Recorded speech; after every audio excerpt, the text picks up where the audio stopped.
Mayroon akong lihim. Ang aking kamatayan ay maaaring i-reset ang oras. Ang nakakaalam ng lihim na ito ay ang aking asawa lamang, si Liu Sisi, at ang aming anak na si Yao Yao. Kaya sa ika-10 taon ng pag-akit kay Liu Sisi, pinatay nila akong mag-ina ng 79 na beses. At ang aking lihim ay naging kasangkapan nila para sa White Moonlight. Napabor, ang progreso ng relasyon ay umabot na sa 70% nang hindi sinasadya kong narinig ang iniisip ng aking anak. Kapag nakuha na ng masamang lalaki ang kanyang tagumpay, maaari na akong magkaroon ng Uncle Yida bilang aking tatay. Bahagyang natapon ko ang isang patak ng tubig habang hawak ang tasa ng tsaa. Sa susunod na sandali, narinig ko ang boses ng aking asawa na puno ng pagsisi. Ano, hindi pa sapat ang iyong pagpupumilit noon? Ngayon naman ay gagawa ka ng mga drama. Ang galing ng iyong pag-arte, sayang at hindi ka naging artista. Hinawakan ko ang aking namamaga at pulang kamay, nais kong magpaliwanag, ngunit bago pa man ako makapagsalita. Isang divorce paper ang ibinato sa aking mukha. Inayos ni Liu Sisi ang kanyang kurbata, may bahid ng pagkalito sa kanyang ekspresyon. Bumalik na si Ida sa bansa. Sawang-sawa na ako sa mga palabas na ginawa ko para sa iyo nitong mga taon. Dahil malapit na ang iyong misyon. Mas mabuti pang maghiwalay na tayo. Pagkarinig nito, ang maliit na anak sa tabi ay agad na tumalon sa upuan ng may tuwa. Totoo ba yan, Mama? Maaari na ba tayong umalis sa masamang lalaking ito? Ang kanyang sinserong tono ay nagbigay sa akin ng matinding sakit. Sa totoo lang, nilapitan ko si Liu Sisi para sa misyon na ito kaya naging anak ko siya. Ngunit siya pa rin ang aking tunay na anak. Ngayon naman, hindi niya ako matawag na tatay.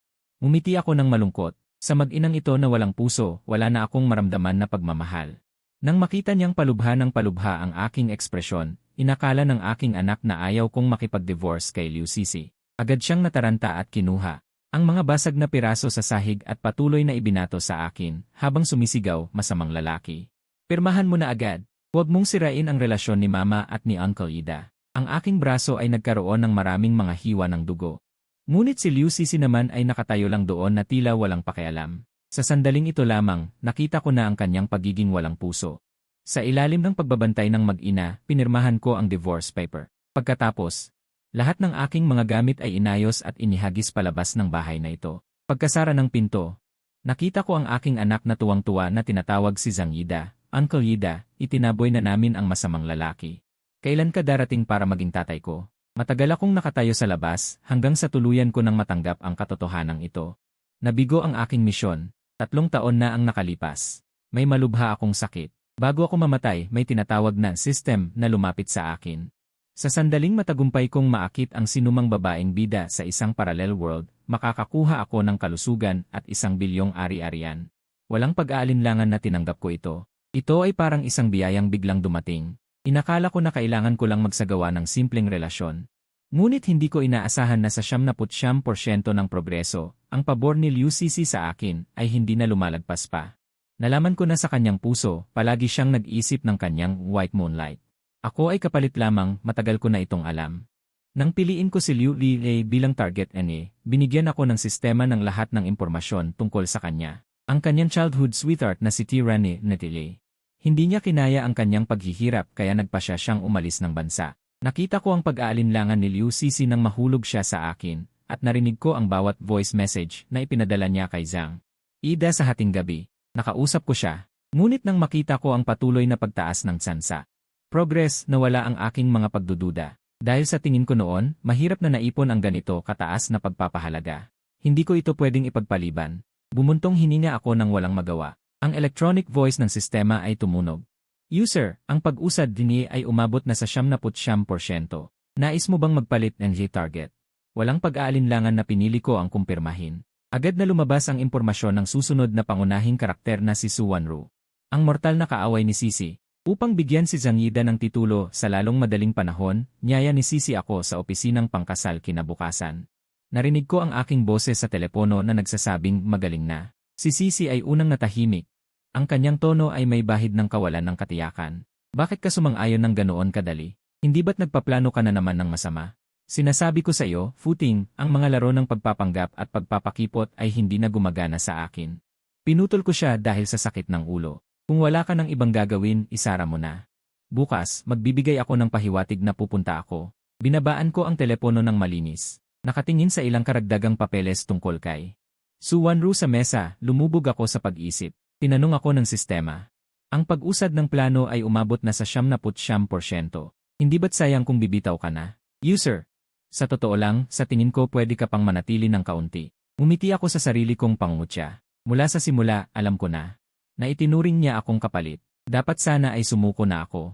Ngunit ang iyong pagbitiw ng ganoon kadeterminado ay ituturing na pagkabigo sa misyon at magiging sanhi ng parusa. Hindi sayang ang mawala ang isang relasyon. Ngunit hindi pa ako binanggit ng sistema ang parusa bago nito.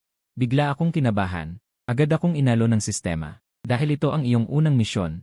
Sa ilalim ng proteksyon ng baguhan, hindi magiging malaki ang parusa. Aalisin lamang ang damdamin para sa nakaraang target. Nakahina ako ng maluwag. Ito ay hindi parusa, kundi isang gantimpala. Dati akong nag-aalala na maapektuhan ako ni Liu Sisi at hindi magawa ng maayos ang susunod na misyon. Ngayon, para akong pinagbigyan ng unan habang inaantok. Excited kong tinanong ang sistema kung kailan magsisimula ang parusa. Binuklat ng sistema ang hindi umiiral na libro sa harap nito. At sinabi sa akin, ayon sa karaniwang regulasyon, ang parusa ay karaniwang ibinibigay sa loob ng 1 linggo pagkatapos ng pagkabigo sa misyon. Nang marinig na hindi pa ito agad na naging malungkot ang aking pakiramdam. Ngunit, 1 linggo ay sapat na para tuluyan akong maputol ang koneksyon kay Liu Sisi. Nagpakalakas loob ako at nagsimulang mag-ayos ng mga papeles. Sinimulan kong ihanda ang mga plano para kay Su Wanru. Natuklasan ko na ang kumpanya ng alahas na pagmamayari ni Su Wanru ay naghahanap ng mga intern. Ito ay eksaktong tumutugma sa major ko sa kolehiyo. Pagkatapos ng simpleng operasyon ng sistema, isang perpektong resume. Ibinigay sa subgroup, susunod, kailangan ko lang maghintay ng tahimik sa bahay. Basta ipaalam mo lang sa akin ang tungkol sa interview. Kinabukasan ng umaga, masaya akong pumunta sa Civil Affairs Bureau para sa diborsyo. Pero naghintay ako ng 2 oras sa labas at hindi ko nakita ang anino ni Liu Sisi. Naiinip akong kinuha ang cellphone ko para tawagan siya at tanungin kung ano ang nangyayari. Saka ko lang naalala na pagkatapos kong ibaba ang telepono kahapon. Naka-blacklist ko na pala ang numero niya. Nagmamadali akong inalis siya sa blacklist at nakita ang 10-10 missed calls at hindi mabilang na text messages. Ang tono ni Liu Sisi ay nagbago mula sa hindi pagiging mapagbigay sa simula hanggang sa pagiging galit. Nagbasa ako ng mahabang listahan. Naintindihan ko na pala na ang anak namin ay nagkaroon ng mataas na lagnat ngayong umaga at nasa ospital pa at nagbibigay ng gamot. Kung wala ako na ang nag-aalaga sa lahat, si Liu Sisi na lang ang personal na nag-aalaga sa anak sa ospital. Nakita ko na may pagtataka. Ako na palaging matigas ang puso ay walang reaksyon noong narinig ko na may sakit ang anak ko. Naalala ko ang masasakit na salita na sinabi sa akin ng anak ko bago siya umalis at hindi ko maiwasang maramdaman muli ang isang uri ng pagkamuhi. Ang ganitong anak, mas gugustuhin ko pang hindi magkaroon. Tinawagan ko si Liu Sisi. Pagkasagot pa lang niya, sumugod sa akin ang mga paninisi mula sa kabilang dulo. Puting, paano nagkaroon ng ganitong malamig at walang pusong ama sa mundong ito? Nagkasakit ang anak at sinira mo pa ang aking numero. Hindi mo alam kung gaano ako kaabala. Pakiramdam ko ay napakabigat ng aking dibdib at may bahid ng pagiging nakakatawa kong nagtanong, ano ang koneksyon ng pagkakasakit ng anak ko sa pag-block ko sa iyo? Dagdag pa, maghihiwalay na tayo. Hindi sa akin mapupunta ang kustodya ng anak. Kailangan ko pa bang alalahanin kayong 2 tao? Hindi ko alam kung aling bahagi ng puso ni Liu Sisi ang nasaktan niya. Siya ay biglang nagalit. Ngayon ay abala ako sa ospital. Hindi ako makakapunta sa Civil Affairs Bureau. Naabot mo na ba ang iyong layunin? Futing, napakababa ng kilos mong ito. Bibigyan kita ng 1 buwan pa para akitin ako. Pumunta ka agad sa ospital para alagaan ng anak. Pupunta na lang ako para sa diborsyo para hindi na maging komplikado. Pero si Liu Sisi ay parang bingi, hindi niya pinansin ang paliwanag ko. Akala niya ay pinagtitripan ko siya. Gusto niyang gamitin ang paraang ito para akitin ako. Kaya walang pagpipigil na tinanong ko siya, hindi ba't naghanap ka na ng bagong ina para sa anak mo? Bakit hindi mo hayaan si Zhang Yida na alagaan ang iyong minamahal na anak? Gusto mo pa rin akong maging libreng yaya pagkatapos ng diborsyo. Napakatalino talaga ng plano mo. Natahimik si Liu Sisi sa tanong ko. Pagkatapos ng mahabang panahon, nakapagsalita siya. Si Ida ay lumaki sa karangyaan, hindi niya kayang gawin ang ganitong uri ng pangangalaga. Sanay ka nang mag-alaga ng bata sa bahay. Bakit hindi ka pa mag-alaga ng 1 beses pa? Naririnig ko ang sunod-sunod na pag-iyak ng bata sa telepono. Narinig ko na umiiyak ang anak ko. Pagkatapos ng 3 taon bilang mag-asawa, medyo nagbago ang aking puso. Ngunit sa susunod na segundo, narinig ko ang malakas na sigaw ng anak ko sa telepono. Ayoko ng masamang lalaking iyan, gusto ko si Tio Yida ang mag-alaga sa akin. Ang pangungusap na ito ang nagpatay sa huling bakas ng aking pagmamahal sa kanya. Ini-email ko ang lahat ng dokumento ng diborsyo sa abogado. Sinabi ko kay Liu Sisi, mag-file tayo ng kasong diborsyo. Hindi ko sasayangin ang oras mo. Muli kong ni-blacklist ang lahat ng contact ni Liu Sisi. Naglakad ako palabas ng Civil Affairs Bureau na maluwag ang pakiramdam. Pagkaapak ko sa kalsada, isang itim na kotse na nawalan ng kontrol ang sumugod sa akin. Nagmadali akong umiwas pero hindi ko magalaw ang aking mga paa. Bago ko ipikit ang aking mga mata, narinig ko lamang ang paulit-ulit na ugong ng electronic sound ng sistema sa aking utak. Nabigo ang unang misyon ng pagkuha ng puntos, nagsisimula na ang parusa. Diyos ko! Bakit aksidente sa sasakyan? Pagkagising ko sa kama ng ospital, ang una kong ginawa ay nagalit na nagtanong sa sistema. Hindi ba't sabi mo mawawala lang ang damdamin ko para sa mabababang puntos? Bakit aksidente sa sasakyan? Nyuyo ko ng sistema ang ilong nito, nahihiya. Sabi nila mas nakakaintriga ang ganitong parusa. Mabuti na lang at hindi malubha ang aksidente, maliban sa 2 paikot na benda sa ulo. Wala namang ibang sugat sa katawan ko. Nang magtataka akong nakaligtas ako sa kapahamakan, nakasalubong ko si Liu Sisi na papasok sana sa pinto. Tinitingnan niya ako na may komplikadong ekspresyon, na may kaunting pag-aalala sa kanyang mga mata. Alam kong nagmamadali kang pumunta sa ospital para makita ang iyong anak. Hindi ka naman dapat maging ganyan kaaligaga at maaksidente sa sasakyan. Marahil ay ninais niyang isipin na tumatakbo ako nang walang humpay sa kalsada. Hindi namamalayan na napapangiti ang mga labi ni Liu Sisi. Dahil nag-aalala ka sa akin at sa ating anak, huwag ka nang magsalita ng salungat sa iyong nararamdaman. Mas mabuting matuto ka mula kay Ida, maging mas matamis ang pananalita. Hindi ako mawawala ng gana kapag nakikita kita. Talaga nga naman, kapag nandito na siya, wala nang magandang lumalabas sa bunganga niya. Pagkatapos kong tanggapin ang parusa, naalala ko ang mga mapanlait na salita ni Liu Sisi at ng kanilang anak sa akin. Malamig akong nagsalita. Nag-iisip ka lang. Ang aksidente ko sa sasakyan ay walang kinalaman sa inyong dalawang mag-ina. Huwag mong ipagmalaki ang sarili mo. Ngunit kamakailan lang ay tinatakan ako ni Liu Sisi ng tipalsong pananalita. Sa ngayon, iniisip niya pa rin na nag-uutos ako. Doon siya umupo sa tabi ng aking kama na parang prinsesa. Naging mas mahina ang kanyang boses. Gusto mong makita ang iyong anak? Hindi kita pipigilan. Bagaman hiwalay na tayo, nariyan pa rin ang pagmamahal ng magkasintahan. Hanggat sisiguraduhin mong hindi mo na siya pag-aaksayahan ng panahon, hindi kita pababayaan. Tinitignan ko ang mapagmataas na babaeng ito sa harap ko. Hindi ko maintindihan kung anong kulang sa akin noon kaya ko siya pinili para magkaanak. Nang malapit na akong hindi mapigilan ang sarili ko at gusto ko siyang suntukin. Kumatok muli sa pinto ng ward. Isang babae na matangkad at nakasuot ng suit ang pumasok. Dahan-dahan niyang pinapalakpak ang kanyang mga kamay. Ang kanyang mga bodyguard ay nagpasok ng lahat ng pampalusog na pagkain at pinuno ang buong silid. Inayos ng babae ang kanyang salamin at tumingin sa akin. Ye Futing! Sa ngalan ng aking amo, humihingi ako ng paumanhin sa inyong pagkaputol. Ito ay kabayaran para sa aksidente. Sa ilang araw, personal na dadalaw ang aking amo. Nalilito akong nakatingin sa lahat ng ito. Naalala ko noon ang Rolls-Royce Phantom na nabangga ko. Talagang mahusay ang sistemang ito sa pag-iisip ng paraan para sa akin. Masaya akong nag-iisip sa aking isipan. Habang nakakabit pa ang sa aking braso, nagmadali akong bumangon sa kama para tingnan kung ano ang binili sa akin ng aking amo. Ngunit lalong nagsalubong ang mga kilay ni Liu Sisi. Hinanap niya ang sekretaryo na paalis na sana at nagtanong na may pagkadismaya. Napakalaki naman ng mukha ng amo ninyo. Nabangga ang aking asawa at may nagdadala pa ng paghingi ng paumanhin. Eleganting inabot ng babae ang isang business card. Kung sakaling kailanganin ng inyong asawa ng anumang kabayaran sa hinaharap, ang numerong ito ay maaari ninyong kontakin. Naging alerto ako kaagad.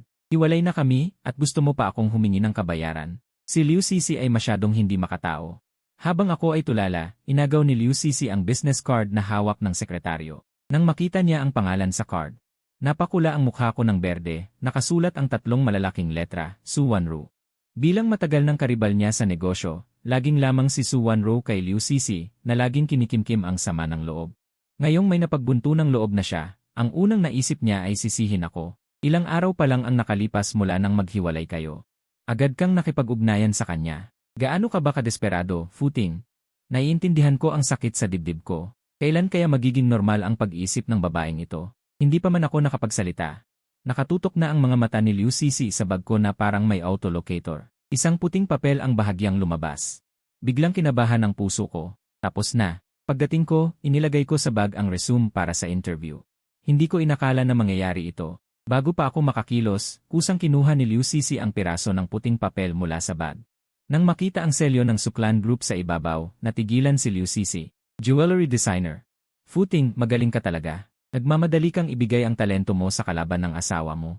Sa harap ko, pinulit niya ang resume sa maliliit na piraso at galit na nagbabala sa akin.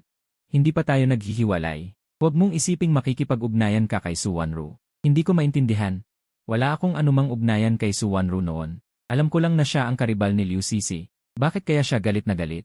Tahimik na sinabi ng system na ang hindi pagkakaunawaan sa pagitan ng mga bidang babae sa bawat kopya, at syempre, ang mahinang pagpapahalaga sa sarili ni Liu Sisi. Bigla kong naalala, kahit hindi ko pa nakikita si Suwanru, ang kanyang sekretarya na matagal nang nagtrabaho sa mundo ng negosyo ay tiyak na nakakilala kay Liu Sisi. Siguradong narinig niya rin. Kaya pala pagkakita pa lang nila, nag-away na sila. Pero ang tensyon sa pagitan namin ay hindi nagtagal. Patuloy na nag-vibrate ang cellphone ni Liu Sisi. Naiirita siya at gusto niyang ibaba ang tawag, ngunit nang makita niya ang pangalan, may nakatagong lambing sa kanyang mga mata. Hindi na kailangang isipin, ang makakapagbigay ng ganitong ekspresyon sa bidang babae ay tiyak na ang kanyang white moonlight, si Zhang Yida. Narinig ang masiglang boses niya mula sa telepono na may halong hinaing. Si Sisi, 2 araw ka nang hindi umuwi. Iniwan mo na ba ako? Nakakasuka ang sinabi niya, ramdam ko ang panlalambot ng sikmura ko. Pero si Liu Sisi ay umasa sa isang bagay. Kahit ilang araw na siyang nagbabantay sa anak niya sa ospital, pagod na pagod si Liu Sisi, ngunit sa sandaling ito, ginamit niya pa rin ang pinakalambing niyang mga salita para aliwin si Zhang Yida. Sino ang nagsabi ng kalokohan? Kung nasaan ka, doon ang bahay ko. Nagkaroon lang ng kaunting problema sa paghihiwalay.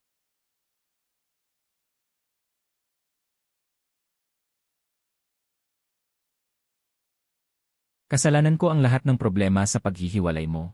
Sana noon pa man ay umalis na ako at hindi na bumalik. Nakiusap si Liu Sisi na tingnan ako, tumingin sa akin, at nagmamadaling lumabas ng hawak ang telepono. Umikot ako ng mata. Pinulot ko ang mga piraso sa sahig, medyo nanghihinayang. Sana buong hapon ngayon ay makapag-interview ako ng maayos. Ang resulta ay ang pagkaantala na ito. Nakita ito ng sekretarya ni Suwanru. Tinawagan niya ako sa harap ko. Makalipas ang ilang sandali, isang text message ang dumating sa cellphone ko. Nagulat ako nang makita ito pala ay para sa pag-a-apply bilang intern jewelry designer sa Suklan Group. Umiti siya at tinawag akong kamay, sabi ni Boss Su. Ang pinto ng Su Group ay laging bukas para sa'yo. Dahil kay Suwanru mismo ako ay hindi makakapag-interview, pinayagan ako ng kumpanya na magpahinga ng 1 linggo sa bahay bago magtrabaho. Bagaman nabura na ng sistema ang lahat ng aking damdamin kay Liu Sisi, sa tuwing naiisip ko ang aking anak na babae na haharap sa ganitong uri ng ina, hindi pa rin ako mapalagay. Bago umalis ng ospital, partikular kong tinanong kung nasaan ang kwarto ni Yao Yao. Hindi ko inaasahan na walang sinuman ang kasama ng aking anak na babae. Ang kanyang mukha ay mapula habang nakatingin sa kisame, malinaw na nilalagnat pa rin. Nang marinig niya ang paggalaw sa pintuan, agad siyang umupo ng alerto. Inilagay ko ang kanyang paboritong pagkain na hipon sa mesa. Tahimik lang ako, hindi nagsasalita. Nang akala kong aalis na ako, isang maliit na kamay ang humihigpit na humihila sa laylayan ng aking damit. Tatay, huwag kang umalis. Umiiyak siya ng humihikbi. Parang nawalan siya ng isang mahalagang mahal sa buhay. Hindi ko maintindihan. Hindi ba't galit na galit si Yao Yao sa akin dati? Galit na galit siya, hindi ba? Bumuntong hininga ako at binitawan ang maliit niyang kamay na mahigpit na nakakapit. Yao Yao, ikaw mismo ang pumili na huwag akong maging tatay mo. Ito ang huling beses na bibisitahin ka ng tatay. Sana ay maging masaya ka sa hinaharap. Matagal akong nakatayo sa labas ng kwarto. Ang pag-iyak sa loob ay unti-unting humihina. Sa sandaling tumigil ang pag-iyak. Alam kong tuluyan nang naputol ang koneksyon ko kay Liu Sisi. Malungkot akong bumalik sa sarili kong kwarto. Sinabi ng doktor na hindi pa siya nakakita ng ganitong klase ng sugat sa utak dahil sa aksidente. Dahil dito, pinanatili ako sa ospital para mas maobserbahan pa ng ilang araw. Isang katok sa pinto ang nakagambala sa aking pag-isip. Akala ko ay isang nurse na magdadala ng gamot. Pero ang pumasok ay isang babaeng may eleganteng tindig. Agad akong inalerto ng sistema. Su, huwag kang matunganga lang. Ito ang target mo sa pag-ibig. Si Suwanru.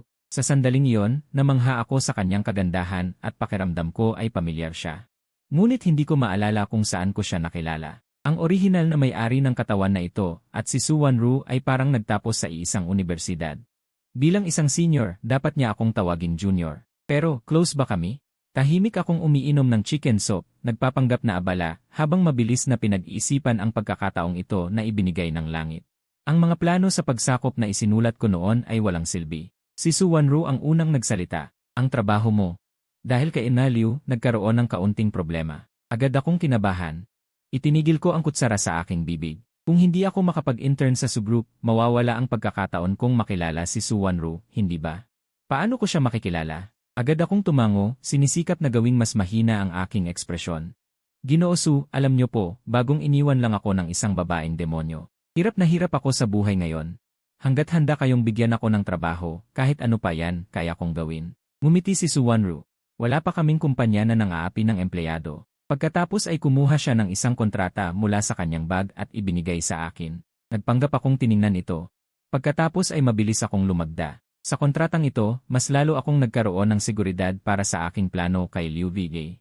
Mabilis kong tinawag ang sistema na nagpapanggap na patay. Sistema, bilisan mong tingnan ang affection level ni Su Wanru. Tinatamad na sumagot ang sistema. Matapos mag-freeze ng ilang segundo, hindi ko narinig ang sagot nito. Sinabi nito sa akin gamit ang isang kakaibang electronic voice, ang affection level ni Su Wanru sa akin ay 79. Halos masuka yung sabaw ng manok na ininom ko. Ganyan ba ang benefit nyo para sa mga bagong empleyado? Kung saan ka natumba, doon ka bumangon. Nagtataka rin ang sistema, hindi pa ito nangyayari noon. Siguradong may bug ang backend. Pupunta ako sa main office. Suzu, huwag kang aalis dito. Babalik agad ako. Sabi ko. Umalis na ang walang pusong makina na yon. Ngayon, wala na akong pagpipilian kundi harapin si Su Wanru. Pagkatapos kong inumin ang sabaw, hindi pa rin siya aalis. Sa halip, kumuha siya ng mansanas mula sa fruit stand at nagsimulang balatan ito.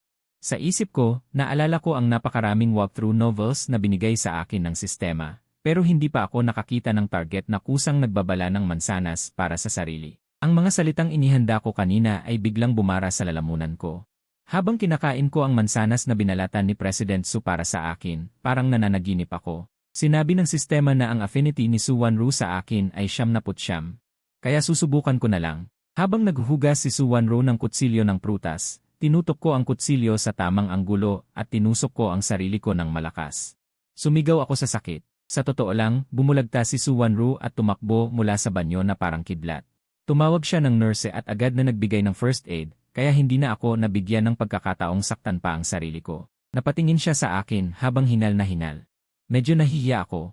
Nasaktan ka ng malubha dahil sa akin. Hindi ko nahahayaang may mangyari sa'yo. Sa mga sandaling ito, hindi ko pa rin naiisip na sabihin sa kanya na ang lahat ng aksidente ay inayos ng sistema. Wala siyang kinalaman dito. Hindi ko alam na kailangan ko lang maging isang cold-blooded strategist. Biglang bumaha sa akin ang pakiramdam ng pagkakasala. Kung sa totoong buhay ay may babaeng ganito ang pagmamalasakit sa akin, matagal ko na siyang niligawan. Pero hindi pwede ngayon. Kahit na ang affinity ni Su Wanru sa akin ay talagang umabot na sa 79, hindi ko pa rin masisiguro na hindi siya magiging katulad ni Liu Sisi. Sa huli, na para sa iba pa rin ang aking pagpupursige. Bilang si, hindi maaaring bisitahin ni Su Wanru ang pasyente ng matagal. Matapos utusan ng nurse, dali-dali siyang umalis. Nakatingin sa kanyang likuran habang papalayo. Sinampal ko ang sarili ko ng malakas. Huwag kang maging masyadong malambot sa puso. Sa mga susunod na araw, hindi na ako binisita ni Su Wanru. Sa halip si Liu Sisi. Matapos akong ilipat sa ibang kwarto, palagi niya akong tinatawagan. Hindi ko maintindihan. Dapat ito ang kanilang panahon ng pag-ibigan ni Zhang Yida, ngunit patuloy niya akong kinukulit, ang aking dating asawa, na nagtatanong kung kasama ko ba ang ibang babae. O kaya naman, sinasabi niyang bibigyan niya ako ng isang pagkakataon. Sanay na akong i-block ang lahat ng kanyang bagong numero. Pagkakataon, tumawa ako ng malamig. Noong pinatalsik niya ako sa bahay, bakit hindi niya naisip na ngayon ay bibigyan niya ako ng pagkakataon? Gayunpaman, sa araw na opisyal akong mag-report sa kumpanya. Naging blanko ako. Ang opisina ko ay hindi na sa unang palapag o sa basement. Ito ay katabi ng opisina ng CA, nakahiwalay lamang ng isang manipis na salamin. Si Secretary Wang na bumisita sa akin noon. Umiti siya at nagpaliwanag. Paano, Yelfu? Ito ang opisina na personal na pinili ni President Su para sa iyo, upang masiguro na hindi ka na muling masasaktan sa ilalim ng kanyang pangangalaga. Nabulalas ako. Akala ko ang assistant intern ay para sa product assistant, tumutulong sa research at iba pang simpleng trabaho. Nalito akong tumingin kay Secretary Wang. Kung gayon, hindi ko ba inaagaw ang trabaho mo? Nag-aalalang nagwasiwas ng kamay si Secretary Wang. Siyempre, hindi naman kulang sa isang male assistant si Miss Su. Ang trabaho mo naman ay higit sa lahat ang tumulong kay Miss Su sa pagsasaliksik at pag-aayos ng datos para sa merkado ng alahas, yun lang.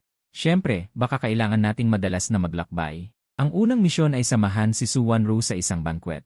Noong nagsisimula palang magnegosyo si Liu Sisi, madalas din niyang gawin ang mga ganitong bagay. Nang makita niya akong dumalo na nakasuit at nakaplaid, may bahid ng pagkagulat ang mga mata ni Suwanru. Pusang loob niyang iniabot ang kanyang braso para makapitan ako, napakasanay. Para bang maraming beses na kaming ganito, at hindi naman pala ako nabubulwagan sa kanyang paghipo, parang mga minamahal na nagkita muli pagkatapos ng mahabang panahon. Akala ko, narito ako para makipagnegosasyon ng mahusay, ngunit pagpasok pa lang ni Suwanru, napapalibutan na siya ng ilang pinakamahuhusay na mga direktor. Nakakainis, kumakain ako ng maliliit na cake sa mesa nang biglang may lalaking malambing ang boses na nagsalita sa harap ko. Kuya Futing, bakit ka nandito? Ang ama ni Zangida ay isang malaking negosyante ng alahas. Dahil sa investigasyon sa pagnanakaw at tax evasion sa bansa, buong pamilya nilang lumipat sa ibang bansa. Pagkatapos ng ilang taon, bigla na lang silang bumalik. Tahimik silang nagtatrabaho sa maliit na negosyo. Hindi nakakagulat na dumalo sila sa ganitong banquet, lalo na nang makita ko na magkasalubong ang mga kamay ni Liu Sisi at siya, bigla akong nakaramdam ng pagsusuka. Minsan, naiinggit talaga ako kay Zangida. Kung sana ay walang mga ito, pero alam kong hindi ko pwedeng guluhin si Suwanru sa ganitong banquet. Kaya nagpatuloy na lang ako sa pagsubo ng pagkain, pinipilit ang sariling manahimik. Tumingin din sa akin si Liu Sisi na nakakunot ang noo.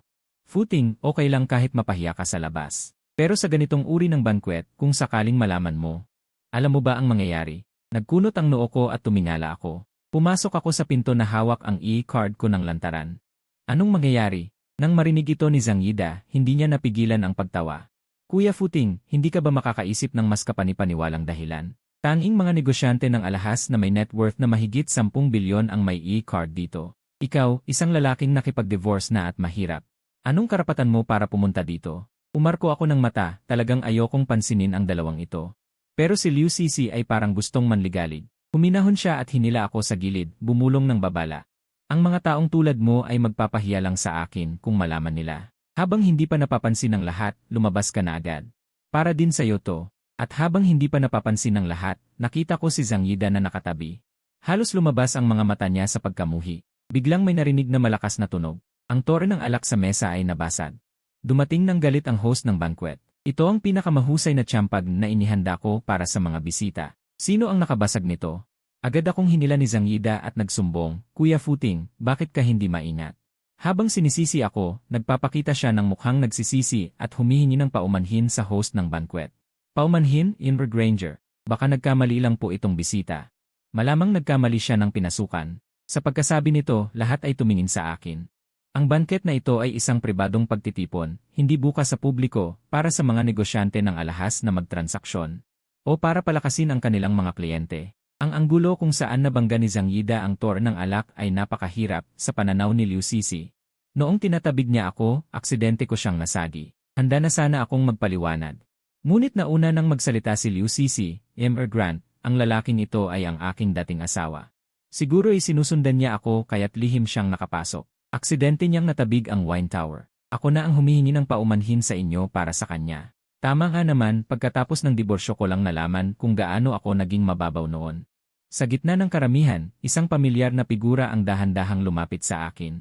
Mahigpit akong inakbayan ni Suwanru na may bahid ng pag-aalala sa boses, Liu Zong, baka nagkakamali kayo.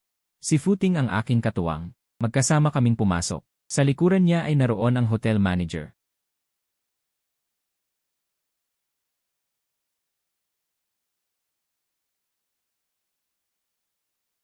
Ngayon, kami humihingi ng legal na kompensasyon. Biglang namutla si Zangida. Akala niya'y talagang nakapasok lang siya. Nais niyang paalisin ako sa pamamagitan ng pagbibintang sa akin, ngunit hindi niya inaasahan. Nasa huli ay siya ang mapapahamak. Nilingon niya si Liu Sisi na humihingi ng tulong, ngunit saan pa naroon ang isip ni Liu Sisi.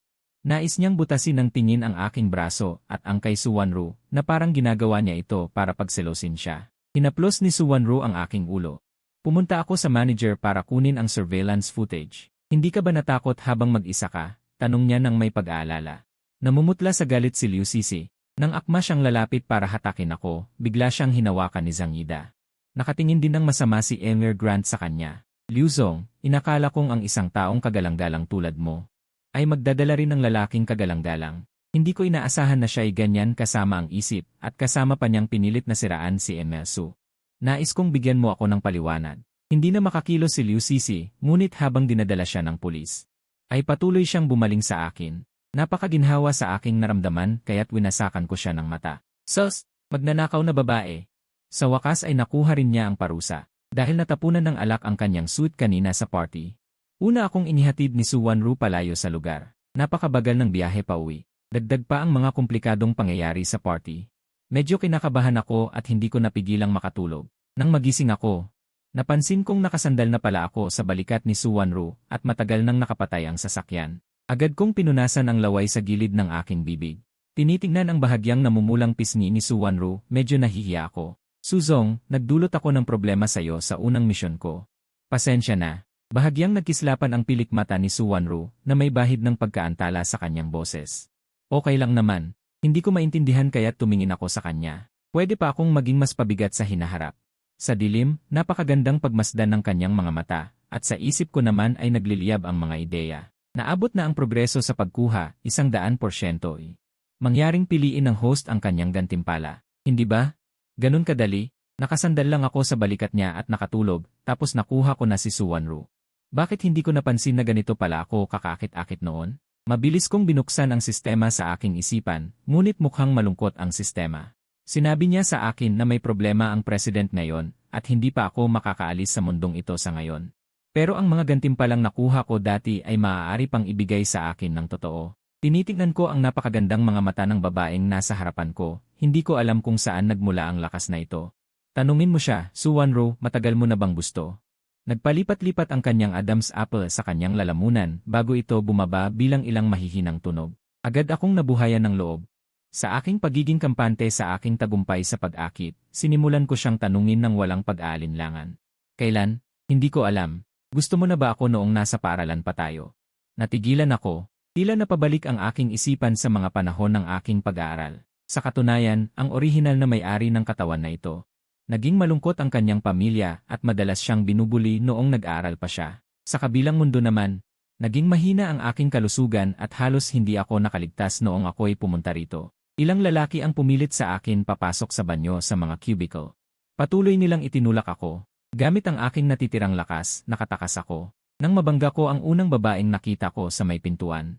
Hinawakan ko ng mahigpit ang kanyang pulso at hiniling na pahiram ako ng telepono para makatawag ako sa pulis. Pagkatapos noon, hindi na ako inistorbo ng mga nambubuli. Tiningnan ko siya ng may komplikadong damdamin. Kaya't ikaw pala ang tumulong sa akin noon? Noong mga panahong iyon, naguguluhan ka at naiiyak, kaya hindi ko natandaan ang mukha ng aking tagapagligtas. Ngunit natandaan ko ang kanyang cellphone charm, kaya't nang makilala ko si Liu Sisi, labis akong natuwa dahil pareho sila ni Suwonru ng cellphone charm.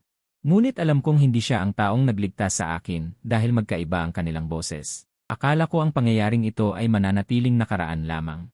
Nawala na tulad ng alabok sa lupa. Hindi ko inaasahan na makikilala ko muli ang aking tagapagligtas matapos ang maraming taon. Nakangiting sinabi ni Suwonru habang hinahaplos ang aking ulo. Noong araw na yon, pagkakita sa iyo sa aksidente, halos tumigil ang aking puso. Nang malaman kong kasama ka na ni Liu Sisi, gaano ko pinagsisihan na hindi ako nanguna at nagdagdag ng contact number mo. Kaya, Futing, maaari ka bang manatili para sa akin sa pagkakataong ito?